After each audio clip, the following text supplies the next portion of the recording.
What's up, guys? How's it all going? My name is Riley McElveen, and this is the third installment into my weekly podcast. We'll be having numerous people from the LEGO community and the brick film community that will be hopeful to be a part of this. Today, I'm joined by Forest Whaley, or Forrestfire101. Forrest, can you tell the people a little about yourself, please? Yeah, of course. Like you said, I run the channel Forrestfire101. I do Lego brick films mostly. Also experimented with other types of filmmaking, like live action and like stop motion with puppets. But my main thing is brick filming. I just find that, to be the easiest, simplest thing. You can build like kind of smaller scale sets than, if I was using action figures, the sets would have to be really large, and I don't really have that much space. So I've kind of gravitated towards brick filming over the years, and it's just a really cool way to tell stories, and I've always wanted to make Batman movies, and this is the best way I can do it, So that's pretty much my channel. I do comedic stuff. I've been around for a long time, so I'm sure a lot of your listeners have at least seen one or two of my videos in the past. But yeah, looking forward to answering some questions here. Alright, thank you. We're going to get into it with the first one. When did you start the whole content creation? Started that, I guess, I've always been really artistic, like I used to draw a lot back before I got my first video camera. But my parents gave me my first camera when I was like, I think 13. And from there, I really stopped drawing. I stopped doing comic books or any other kind of art, and I was just all about filmmaking. And so I did a lot of like live action shorts with my brother, and I started experimenting with stop motion. I was kind of inspired by like Robot Chicken and like South Park, and just kind of how like crude and kind of simplistic that stuff looked. It almost seemed like something I could emulate or attempt. It didn't seem like Nightmare Before Christmas, which is like almost untouchable. Like you wouldn't ever be able to get to that. Now at the stage of my career that I'm in, I'm like, oh, that is achievable. But back then, like kind of having this like lower standard of myself, I was able to like see these other shows that were kind of crude and simple, and it gave me inspiration and made me feel like that was something I could achieve. So I really kind of took a lot of cues from those shows, and like from like shows like Family Guy and like a bunch of other just comedy based stuff, just like goofy things, like stuff that would get a rise out of people, I suppose.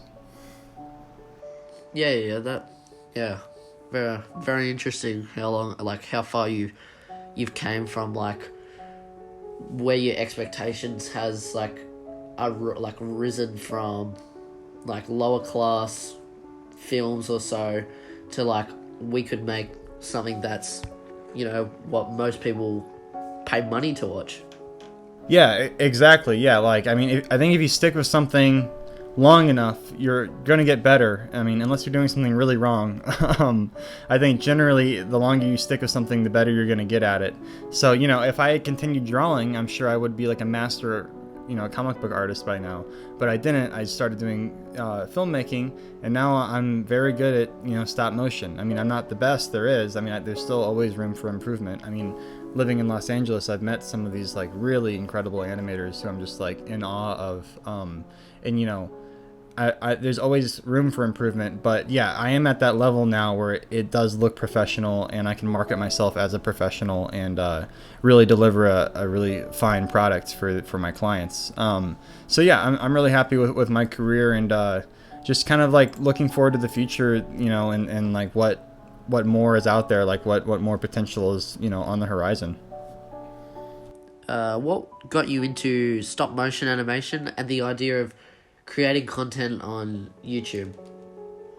Well, I mean, yeah, like I said, stop-mo was kind of just like the thing that I figured I could do, without much without much participation from other people. Like, I would always try to wrangle my friends together, but where I lived, it was kind of like I was homeschooled, and I only really saw my friends when we went to the park day on Wednesdays with all the other homeschool families. But I didn't really have a whole lot of like friends in my neighborhood, and so I just had like my brother, and then I'd have sleepovers on the weekends, and I'd try to make stuff. But throughout the week, I'd want to experiment and make films, and it was really just me. So I kind of gravitated towards action figures and moving them frame by frame, and yeah, it's just like my first few animations were terrible, and I just was like really disappointed, but I also was like curious. I was like, how do I fix these issues? So I kind of tackled each issue one by one. I remember just like certain breakthroughs I made, you know, uh, like the first time I was able to record using a higher quality microphone, and the audio sounded way more clear, and I was like, oh wow, this is like a breakthrough. Or like the first time I like learned how to like focus my camera in order to like get the Lego figures like sharper. I was like, oh, they don't have to be blurry anymore. So it's just like making small steps like that kind of motivated me to, you know, just continually tackle these issues that, you know, pop up. And that's all filmmaking is, really, is just problem solving. You know, you look at your image, you look at your composition, you look at the way it's edited, or the way the music and the sound effects work together, and there's always something off, and it's kind of your job to kind of hack away at it. You know, like the Statue of David or something, you know, just like keep chipping away at it until you have something that you are satisfied with. And once you have that, then it's ready to post online. Yeah. Did you ever, like, when something wasn't going right, did you ever, like, consider quitting or giving up at something? No, not really. I mean, it was kind of like I found success, like at least I found an audience, you know, relatively quickly. I probably made, you know, films for like 2 years or something before I started posting them on YouTube. And I was really lucky and fortunate in that when I started my YouTube channel in 2007, that was only 2 years after YouTube had started. So I was really one of the first YouTubers out there making like this kind of content. You know, there's a whole brick filming community that goes back before me, but I was kind of one of the first people making kind of like pop culture-y content. You know, stuff that was really appealing, that could be watched by like-minded people. And like, you know, I think just the content itself, you know, being Batman and being Lego and being kind of like Family Guy, South Park kind of humor, you know, just comedy, was really appealing and caught on. I think it's harder these days to catch a break, but that doesn't mean you still can't make great content. You totally can. It's just like, I think these days it might be harder to gain that initial traction. You know, that being said, it's still always a continual challenge, you know, even for me. Like, my videos used to get way more views than they do now. I mean, now with all the different rules that YouTube has been making over the years, they're kind of rewarding content that is longer, that can display more ads, and they're not really rewarding channels that spend a lot of time on animation and things like that. So, I mean, it really, it's all about your mindset. I mean, like, you really shouldn't be making these videos for anyone other than yourself at the end of the day. Like, you want to be happy, you want to build your skill set and make yourself as marketable as possible. You know, with every video, I try with every video, I try to find something to challenge myself on. And if I can get that much better, then that means, you know, if someone sees that in the industry and they like it enough, then they're gonna, you know, email me or call me and offer me a job. So that's kind of the ultimate goal. The content itself isn't really the end all be all. It's not necessarily, you know, it's about making something that you're really proud of. That way a potential employer could see it and want to hire you. Yeah, definitely. I was talking to someone last week, and like, what kept him consistently like uploading every, like, he said like every month or every 2 months, is like he's making content that he enjoys making, not like someone's telling him to do something, you know what I mean? There'll be plenty of time for that. You know, once you start getting paid to do this stuff, I mean, you're probably going to have to do jobs that you're not super fond of, not super keen on. But in the meantime, your personal projects, you know, that's the stuff that you're allowed to have fun with. So, you know, just have fun with it. Yeah. I just don't think people should be necessarily chasing views, you know? I mean, you can, and I'm not saying I don't, because I definitely do chase views. Like, I make stuff that I think, you know, could be really popular, but I don't always do that. You know, a lot of times, like, I know something's not going to be popular, but I make it anyway.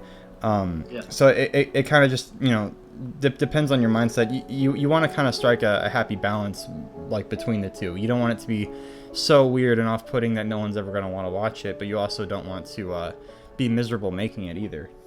Yeah. Was it a certain theme or a certain set that got you into Lego, or was it just generally how you can create things that with like small bricks but make it to a scale? Yeah, it was mostly like the scale and the accessibility for me. You know, like if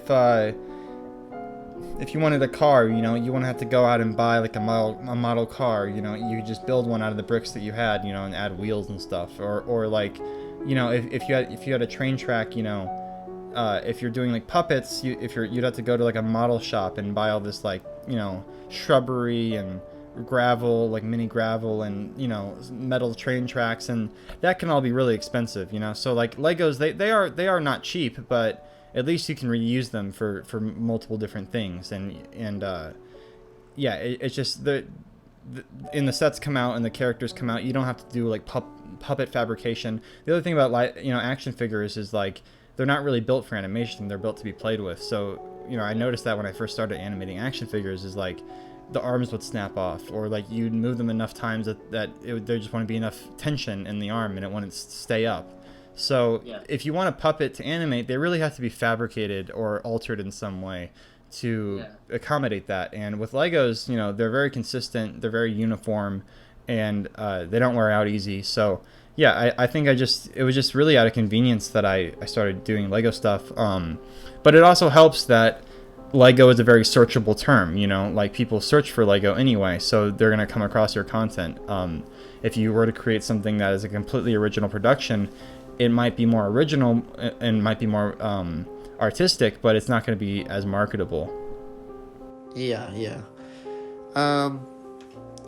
Did you ever think back then that you would blow up the way you have? I mean, not really, I guess. I mean, I don't even, this is going to sound awful, but I don't even really think I've blown up, you know, in the way that I want. So, I mean, I'm always kind of unsatisfied, you know, like I've always wanted to just be like the best at something, and I've always wanted to just be like number one at everything. I'm a pretty competitive guy. So like the fact that I'm not, you know, the number one channel on YouTube like pisses me off, you know. You know what I mean? Like I want to be PewDiePie, but I can't because I do Lego animation. You know what I mean? So it's like I'm always striving to do better and always striving to be the best I can be. I mean, there are certain limitations. Like I know I'm never gonna be able to be the number one YouTuber. Like that's ridiculous. But like kind of when I first started, like that wasn't like the most like ridiculous idea ever. You know what I mean? Like when I first started, I was like, oh, like maybe I could be like in the top 10 most subscribed all time. But you know, looking at it now, my perspective has changed. I think I used to be a lot more like that. I used to be a lot more like chasing views and wanting to be big. So it wasn't really necessarily that I expected to be big, it's that I was always trying to be big. And like now that I have accomplished a lot and I have had a lot of success and a lot of great response to my videos, it's become more about kind of shifting that momentum and that energy into finding jobs where I can support myself, because the channel is good for me and I still do make money off of my videos, but a lot of my income comes from side jobs or gigs that I get based off, you know, recognition from the channel. So I'll do music videos for people, or I will do you know, animations for other channels, and a lot of times those take priority over my actual, you know, personal projects. What was the story behind the duck song, and did you ever think it would make the success it did for you back then? No, not at all. I mean, out of all the videos I ever made, I never thought the duck song would be the one to take off. But looking back, I mean, it makes total sense. I mean, it's a really catchy tune. The duck is really cute, and it's very simple. It's very easy to understand. And it's very like non-corporate, you know. It's very real. You know, there's all these companies out there who are always trying to make the next viral thing, and it comes across as very wholesome, you know. So it makes sense that it went so viral to me now, but back then it was just kind of a fun experiment for me to try out this like paint animation technique where I used Windows Paint. And then I used this old program called Pivot, which was usually used for like stick figure animation, but you could also import like little sprites, like little PNGs, and animate them. So that's how I animated the duck song. And I think I made it in like a day, or maybe a day and a half. But it was a very quick turnaround. It was kind of just an experiment, kind of just like a fun thing to do. My cousin, she found the video, the original song, the lyric video on YouTube. I think it had like 2,000 views, and she said I should make it into one of my animations. So I contacted Brian Oden, the guy who wrote the song. He runs the channel Song Drops, and he said, yeah, go for it. You know, if you want to make an animation for it and post it on your channel, that's totally cool. You know, so I did, and you know, yeah, neither of us expected it to be like this massive kind of cultural thing. But it's been great. You know, the response has been awesome, and everyone loves the duck song. Everyone knows about it. It's kind of it's kind of funny because it's so different from my other content that people are like shocked that I'm the one who made it. But a lot of people think that I made like the song too, and it's like, I just want to make it clear, like I just did the animation. You know, like it was a total collaboration between us, and you know, like the animation without the song is nothing. You know, the song is the main thing, and I was lucky enough to have it kind of thrown in my lap, and I was lucky enough to be able to give the duck a visual representation. I was checking back then when your channel was just starting off.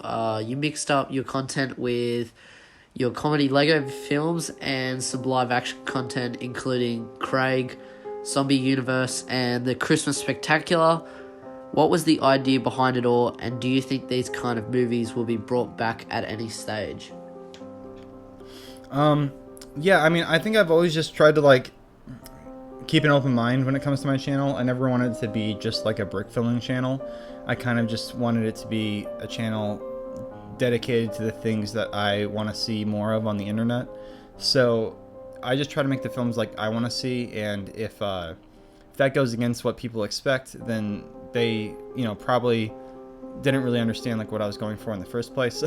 Like, because yeah, it's basically just like whatever interests me, and like I'm always gonna just follow my heart and go after the kinds of videos that I want to make. And then yeah, whenever I introduce a new type of video to my audience, there's always like an immediate backlash, and then after a few years they're like, oh, where's Zombie Universe, like we want to see that, or like, oh, where's the Christmas specials, we want to see that. So it always takes people time to like get used to like a new concept. But yeah, I mean, in terms of the zombie films and the Christmas specials, I don't see those coming back anytime soon. Right now I'm working on several different brick animations. I have 2 Star Wars videos in the works, and then I'm doing a job for a client right now. I can't talk about it unfortunately yet, but it's going to be a really awesome collaboration. And after all that is done, I'm going to probably be working at Stupid Buddy Studios for a little while. They're the animation company responsible for Robot Chicken, among other things. And they're located right here in Burbank, which is where I live now. And, you know, I can't work right now due to the whole, like, COVID-19 situation. They're shut down. But once they reopen, I'm going to do animation for them. And so, you know, I won't have as much time for my personal projects, but, you know, I have to make money. I have to support myself, and I just got married. I have a wife, and, you know, I have to, you know, make rent and everything. So that's a really awesome way to do that. I mean, like, I'm really fortunate that that studio exists, and they want to hire me, you know. But, you know, down the road, eventually, I would like to be more independent. It's just like right now I have to kind of focus on what's gonna bring some cash in. Yeah. Where did the original idea for the Lego Batman series come from, and to produce it with a comedy style adventure? I guess like I just always wanted to make like a Lego Batman movie, you know, or not a Lego Batman movie, just like a Batman movie, you know, and I started doing the Lego stuff, and I didn't want to do a serious like Lego Batman movie because like I've seen a few of those online, and like I feel like they never like work because Legos are just inherently like funny looking, and I thought it'd just be so funny to like parody the universe of Batman, because the universe of Batman has already been done so well, you know, in several different mediums, whether it be the animated series or the Dark Knight series from Nolan, or, you know, whatever series, you know, there's been so many great iterations of the Batman. I just thought it'd be, you know, I just gravitated more towards the parody and the comedy of it. Yeah, yeah. And yeah, just like I didn't want to do something that was like derivative or too like plotty or too serious. I wanted to keep things light. You know, as I get older and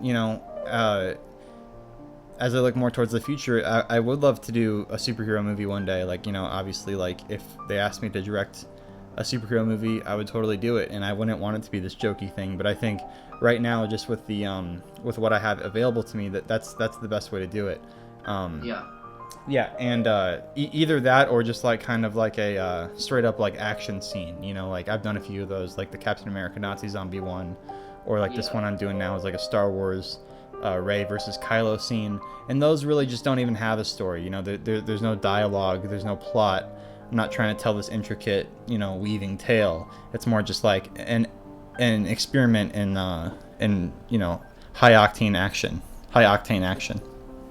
Yeah, yeah, definitely. I think like changing it up, it's pretty cool. You know, did you think like that you'd get the kind of response of like people enjoying like the comedy style Batman videos, like when you were like planning them out? Did you think they would be as successful as they've been? I don't know. I guess I never really like thought they would be successful or not successful. I kind of just like thought like, you know, I want to make this, and then I just made it and posted it.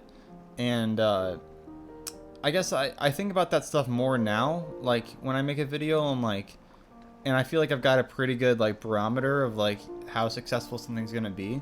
Like with the Captain America Nazi Zombie, when I made that, I just knew I had something special on my hands, and I knew it was gonna be a hit.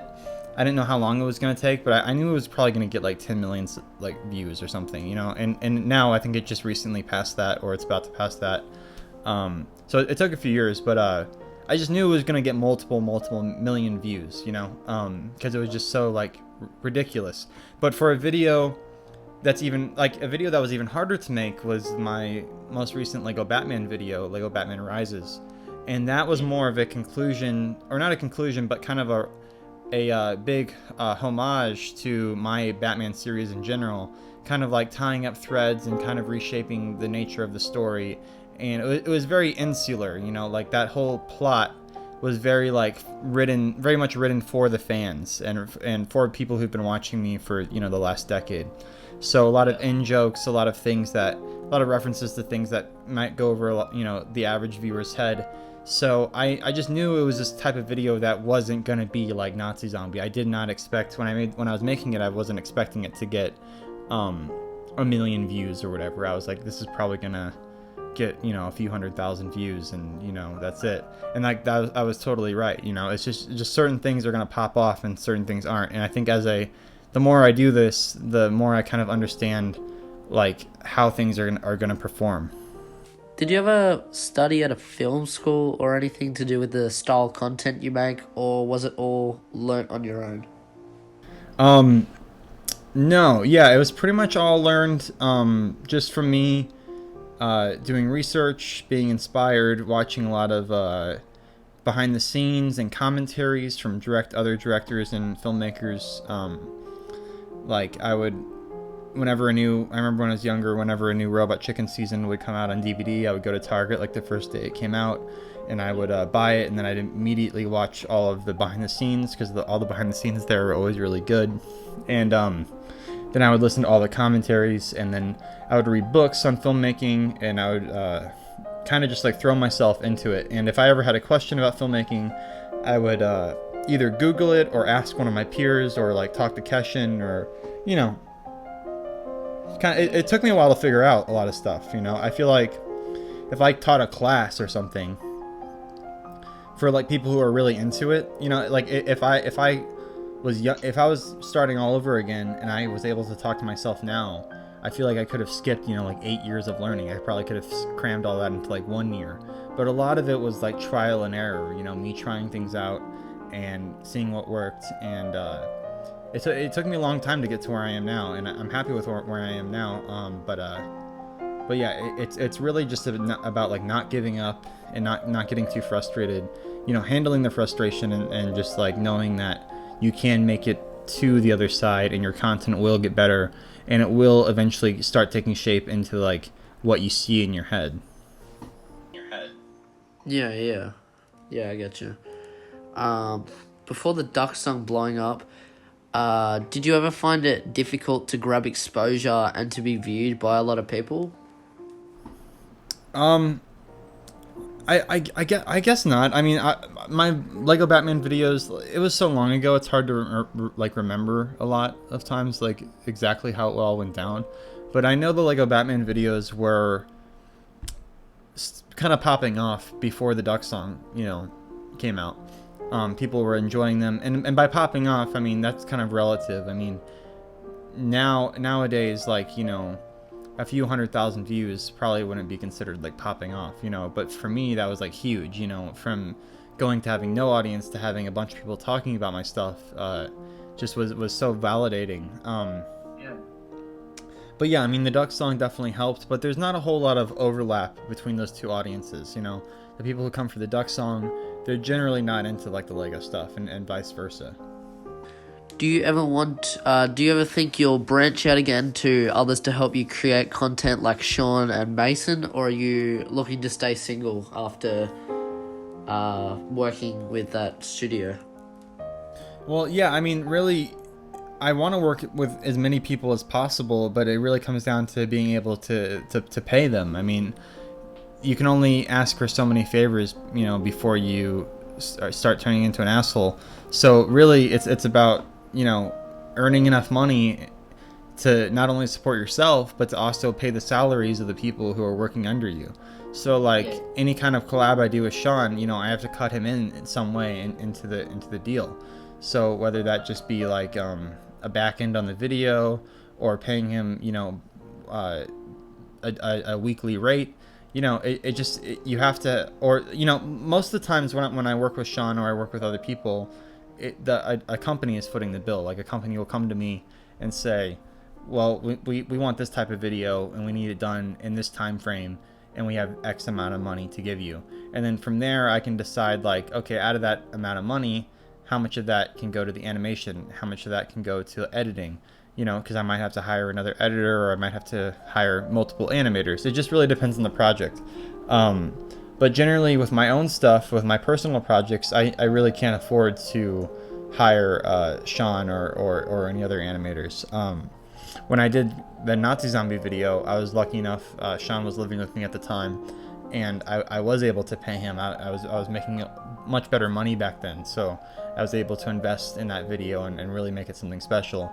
But if Sean hadn't been helping me, I mean, it wouldn't have been the same video. I mean, it would have taken way longer for me to finish, and it would have, wouldn't have been as good. So, yeah, it would have just been a whole different animal. So, like, yeah, that video was a real, true collaboration between Sean and I, and we haven't really had a real, true, original collaboration like that in a long time. I mean, I think everything since then has been some sort of business proposal from an outside, you know, third party. But yeah, I mean, whenever I can work with other people, I jump at that opportunity, because it's no fun working alone. I mean, Yeah. you can do it and stuff. And I like I said, I have a wife now, and I live with her, and she's amazing, and she keeps me company. But you know, it's a lot of hours just staring at a computer screen or sitting in front of a hot Lego set, you know. And it's better than a lot of jobs. Like I'm not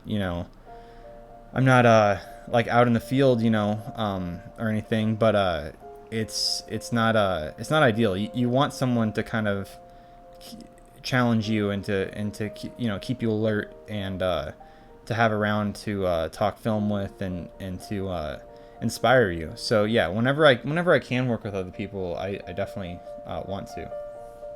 It just kind of like boosts that energy and like not so yeah. so like draining. You know what I mean? Totally. Yeah. It's amazing. Like that was the thing that really, you know, changed my whole perspective on filmmaking. Like when I first moved out to LA, was just like the amount of people here who all speak the same language. It's really invigorating, and just like, you know, you go from working on your own for so long to working with a number of people, it's just a whole nother type of situation, which is really fun. So yeah, I always encourage people to move to LA.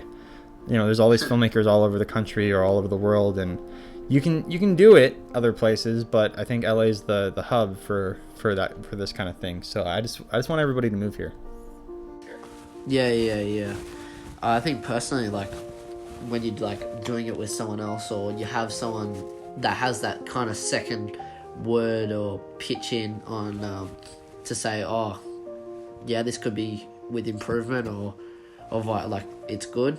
And I think it just kind of, I don't know, it just kind of gives you that kind of motivation, I feel. When I was in the brick film day for this year, like when I was working on my Star Wars video, like I'd come to some of the animators and be like, well, could we do this better, or can we make this look more practical? And I just think I don't know, it makes you, it makes the process feel easier when you're not kind of getting told what to do, but you're like shown how can you do better, you know what I mean? Yeah, definitely. And there's always things that you're gonna know that they might not know, and there's always things that they're gonna know that you would never have thought of. So yeah, it's just the nature of collaboration. It's just you grow exponentially as a creative person. It's awesome. Yeah. Who came up with the idea of you being the main voice of Batman and Robin? That was just kind of born out of necessity. I mean, I just wanted to make the videos, so I started doing it.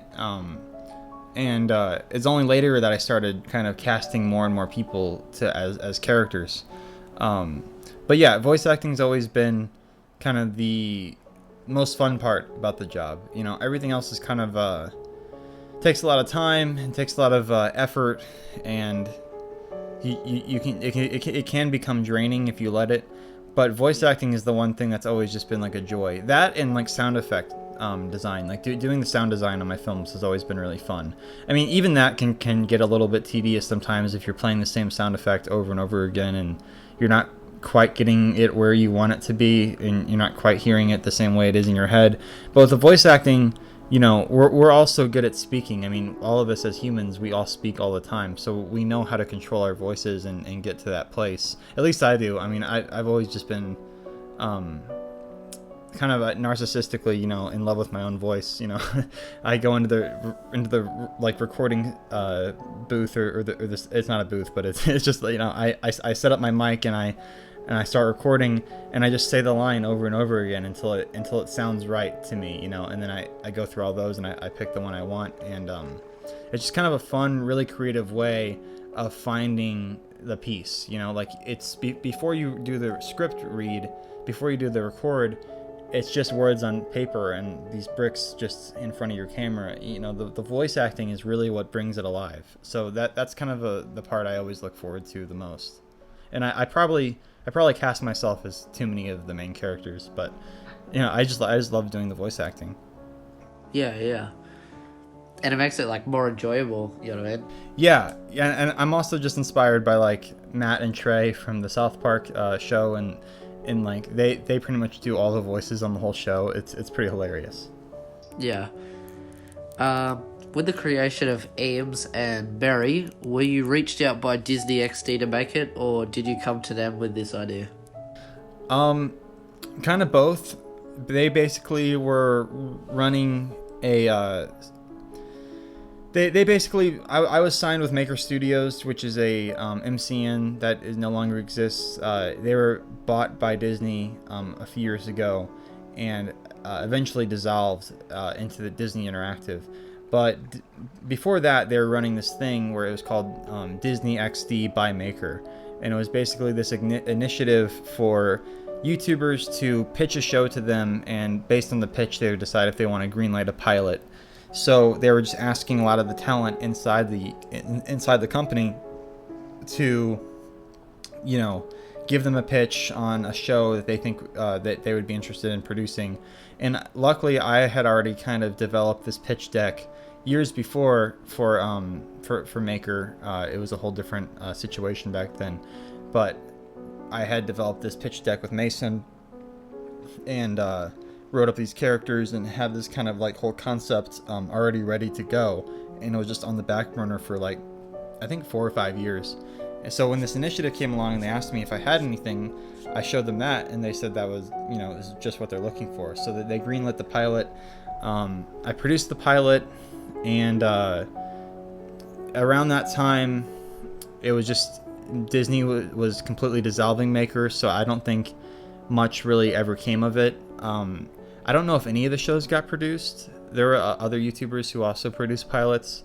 Maybe 1 or 2 of them got on XD. I'm not exactly sure like whatever happened with that, but the interest in it kind of just fell off, and you know, the company was being dissolved and a lot of people were getting fired, so nothing really ever came of that. So but at least I got to scratch that itch, you know. At least it was so cool to have that opportunity to be paid to create something that is your own intellectual property. I mean, that's just an opportunity like a lot of people, you know, don't get. So I was just really grateful that I was put in that position, and I was able to take like a whole year to kind of just focus on making this this pilot the best it could be. What was the idea behind the storyline? I guess like Eames and Barry, they're these detectives in 1950s Boston, and they're best friends. Eames is the really gruff one, you know. Barry is the kind of the more soft-spoken, more charming one. You know, he's more he's just kind of a nicer guy, kind of more chill, and but he looks up to Eames, you know, because Eames was in the war. And Barry wasn't, you know, he was too young to go to war, and Eames is pretty much just traumatized though, and just really kind of a force of nature, and just kind of that idea of having that dynamic. It was almost like doing the whole like Batman and Robin thing again, where one of them is really brash, and one of them is really more meek and more you know, like they both have strong suits, you know, and but they both complement each other well. But yeah, they weren't exactly like Batman and Robin in my series, because Batman's more just a straight up like tool. He's more just an asshole and treats Robin really poorly. This was more just like, and Robin was a lot more meek than Barry, but it was kind of a similar dynamic. And I thought it was really cool, like animation style. Like I really liked using, you know, doing line art and then filling in the line art with actual images that we found. So using real textures within the animation was kind of a unique look that I hadn't seen really done a whole lot before. So I like the styling of the show. I like the noir aspects, and like using kind of like this classical like noir themed music. Just kind of gave the show like this really unique tone. It was just developed by Mason and myself over a number of years, and we wrote a lot of different scripts around it. That was just the one that kind of ended up being the one that Disney liked, because when we got signed with Disney, we had to turn the whole show on its head and kind of make it this like PG, kid-friendly, family-friendly situation. Because before that, it was going to be this like hard R, really grisly, bloody, kind of like intense, like gothic murder mystery thriller type situation, but with these like cute animals, you know. And yeah, originally Eames and Barry were going to be the only ones who were animals, and everyone else was going to be humans, which would have been kind of funny. But yeah, as we developed it more for Disney, we had to kind of turn like the guns into like laser guns, and we had to make like the crimes more like silly, like a purse snatcher, or like, you know, someone you know, blows up a bubble gum factory and gets, you know, bubble gum all over the city, you know, like silly stuff like that. You know, it couldn't be this like dark kind of thriller thing that we wanted it to be before. But in that way, it was kind of fun, and it kind of gave us this new challenge, because everything I had made up before then was always this like kind of rated R, you know, swearing, you know, kind of like crass, like South Parky situation. So it was kind of cool and kind of a fun experiment to see like if we could still pull off this style but make it more you know, conventional and more accessible for the whole family. Yeah. Did you use like any special or different like softwares compared to your animations, like with Lego? Yeah, the whole thing was created in Adobe After Effects, and Yeah. it definitely provided an opportunity for me to learn a lot more about that program. Any animator, any brick filmer out there listening to this, I would highly urge to learn After Effects because it's such a coveted skill, especially like out here in LA.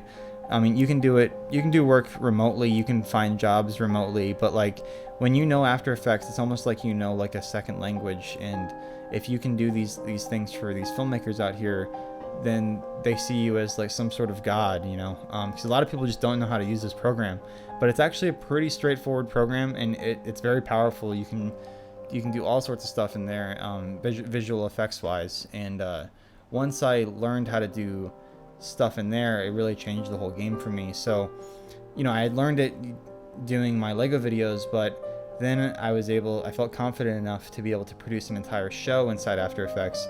And like looking back now, you know, I didn't even know what I was doing when I was doing Eames and Barry. You know, I was making it way more taxing on my computer than it really needed to be. And now I know all these other techniques. And so like if I wanted to do that show again, I feel like I could do it in like, you know, half the time. It's just kind of like, you know, trial and error, like you said, like I said, just kind of experimenting with things and finding out a better way of doing something. When coming to pre-production of Captain America Nazi Zombies, did you plan for it to be as violent and just full crazy with action as it turned out?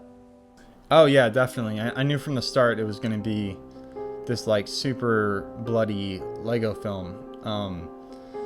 You know, I had this like concept in my head for a while before I made it, and I think as far back as like the first like Justice League film that I did, I'd always been thinking about doing this like really intense Nazi zombie Captain America movie, because they just fit. You know, Captain America fought the Nazis, and you know now they're zombies, and you know what would that look like? So yeah, you know, and I've always, you know, I obviously was very inspired by the Call of Duty series as well, because I played a lot of that growing up. Could you see yourself, or are there any upcoming plans to see another video as violent and brutal as that? That's just like such a special case, you know. With zombies, you know, it's gonna be violent and brutal, and like I'm kind of zombied out at this point in my career. I did the Zombie Universe series, and then I did, you know, that obviously. So I don't know. I couldn't necessarily see myself doing something like with people that violent. You know, with zombies, you can kind of get away with more without it being like, you know, grotesque. You know, even for some people, it's hard for them to watch it because it's so gory.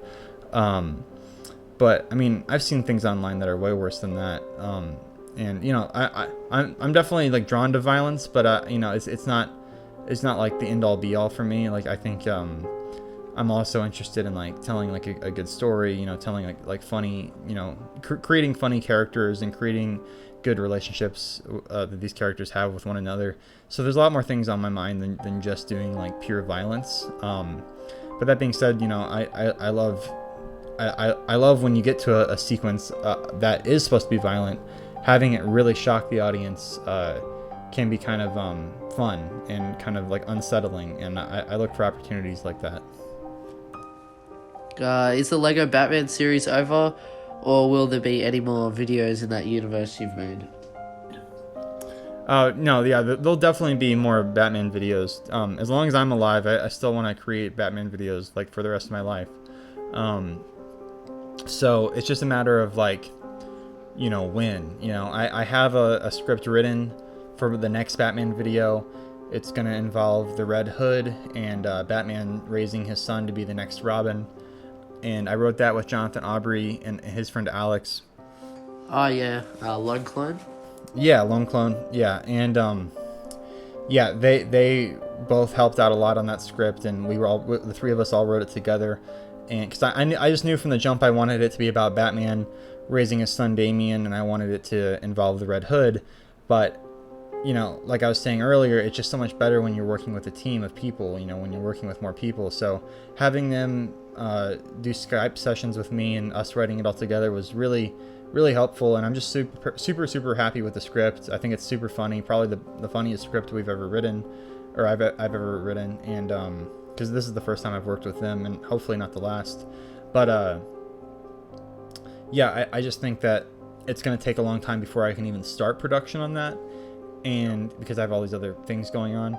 But even when I do start production, it's a pretty epic video. I mean, it's not crazy impossible or anything, but there's lots of different setups, lots of different locations, and with me working intermittently between that and Stupid Buddy and other side gigs that I get, it's just not my full focus. And so I don't want to make any promises to anyone or make it seem like I'm always working on these Batman videos, because I'm really not. And maybe one day, if my Patreon takes off, or if I win the lottery or something, I can just commit my time to doing that, because that's really this kind of stuff that I love doing. Yeah. Have you enjoyed Jonathan's Batman series, kind of inspired by yours? Oh yeah, I watched every single one of those, and they're all hilarious. He does stuff in there that I would never even would have thought of. He says these long bricks of dialogue where the characters will speak for a very long time, and it's hilarious. The way he writes is just so unique, and it's so Jonathan. I love that kind of thing. And there's some of that in the new video. I mean, obviously we had to scale it back and make it more like my style too, so it's not too jarring, but it's a very distinctive style, and I really appreciate it. I think he's just a really funny guy, really good writer, and has some really neat concepts and ideas. And so yeah, I hope to see him return to brick filming or some sort of creative filmmaking sometime in the future. But right now I know he's finding success with his YouTube drama channel, Jay Aubrey, and he's been getting a lot of good response there, so I'm happy for him.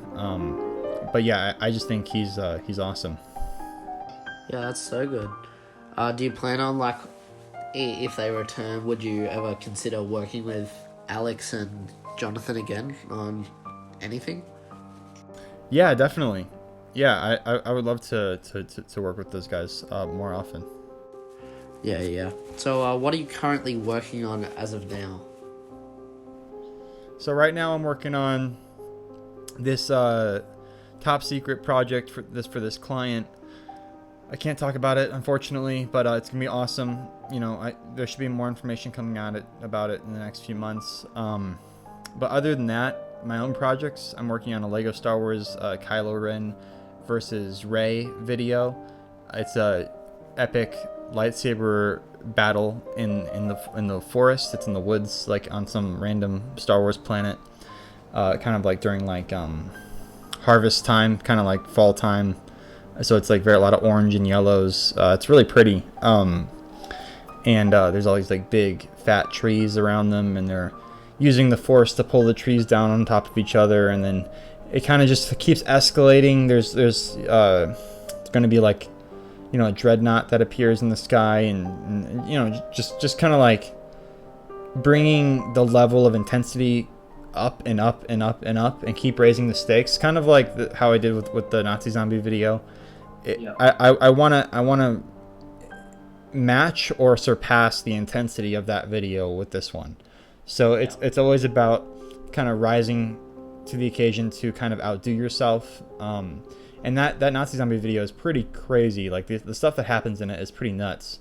So it's kind of about scaling it up and making it even bigger and making it even more intense. And that's a process, to kind of find the right moments, to find the right music, to have it all flow together into one cohesive experience. Yeah, definitely. Is a real challenge. So I don't expect that to be done anytime soon.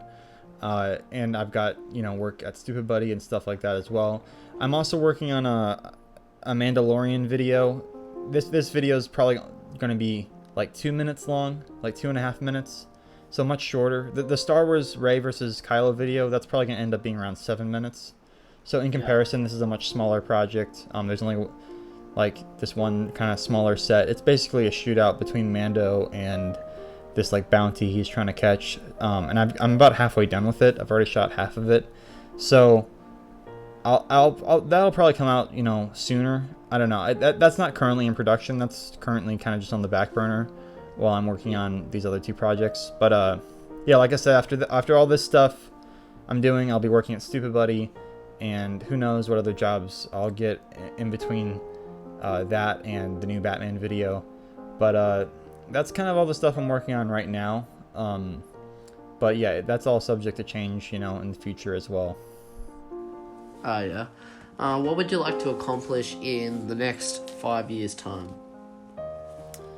Well, I would like to accomplish, all those projects that I just laid out. I would like to have that new Lego Batman video up on the channel, and I have another idea for a Lego Batman video after that Batman video, which I don't even want to talk about because it's so far down the road.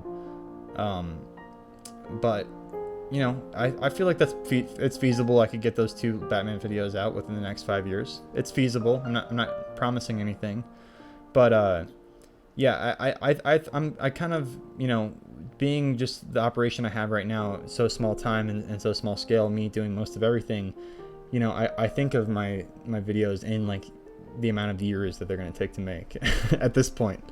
Yeah. So if I had 2 more Batman videos out in the next 5 years, and then also those other videos I was talking about, I'll be a happy camper.